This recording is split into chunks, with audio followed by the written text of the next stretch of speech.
Hey, how's it going, guys? Dr. Weaver. I'm here to talk to you guys more about evolution. This deals more with macroevolution. Last time I did a video, it was on microevolution, which was change at the smaller observable scale at the population level. Macroevolution deals with change at the species level on the much larger scale. And we can divide macroevolution into three main modes of evolution: divergent evolution, coevolution, and convergent evolution. Now, divergent evolution is the kind of evolution that you probably have learned mostly about. This is where organisms share a common ancestor and literally diverge from one another. And this could be shown by examples such as homologous DNA structures, homologous protein structures, or homologous bone structures. And I bet you've seen the example of the whale flipper and the human arm and the bat wing, all showing that they share a common ancestor and they are evolutionarily related even though they have different functions in their limbs.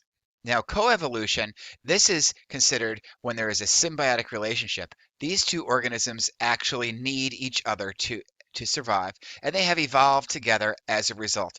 Now, there are plenty of examples of this. One comes to mind is the shape of the hummingbird beak actually is in an arc, which is going to fit perfectly into certain flowers, which have co-evolved to need the hummingbird in order to get in there to grab the pollen and cross-pollinate, and the hummingbird, of course, gets the nectar from a flower.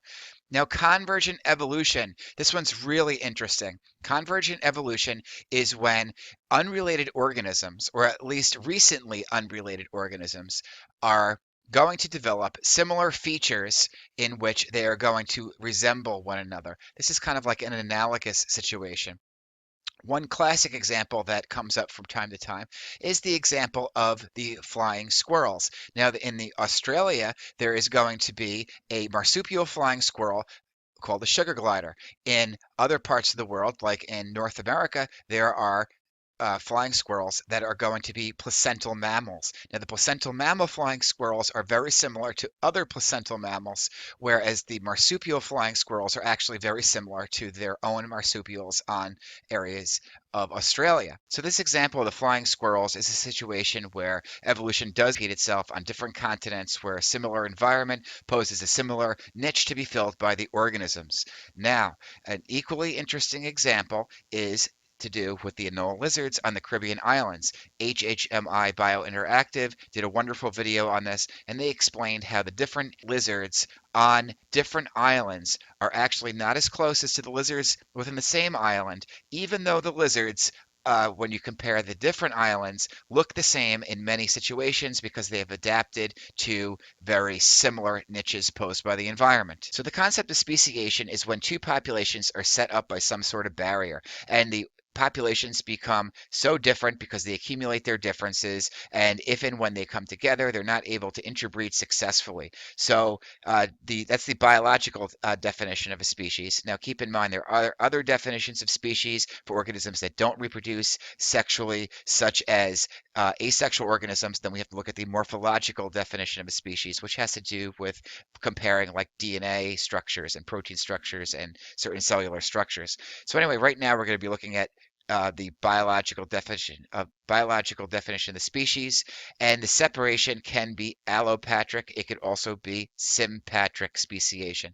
Now, allopatric speciation deals with different locations. A location that's in a different location because of a geographic isolation, for example. Now, look at this root word allo. Where have you heard allo before? Well, an allosteric site on an enzyme is a site away from the original active site on the enzyme. So you get the picture? So this is going to be something like a mountain range that's going to keep one population away from the other. So a sympatric speciation is within the same. A symbiotic relationship means two organisms are working as one. A symphonic band or orchestra means that all the different instruments, whether it's string or brass or what have you, are going to be working as one. So sympatric is the same location. This is going to have reproductive barriers in a similar fashion where there's going to allow for differences to accumulate between populations, but it's not going to be geographic.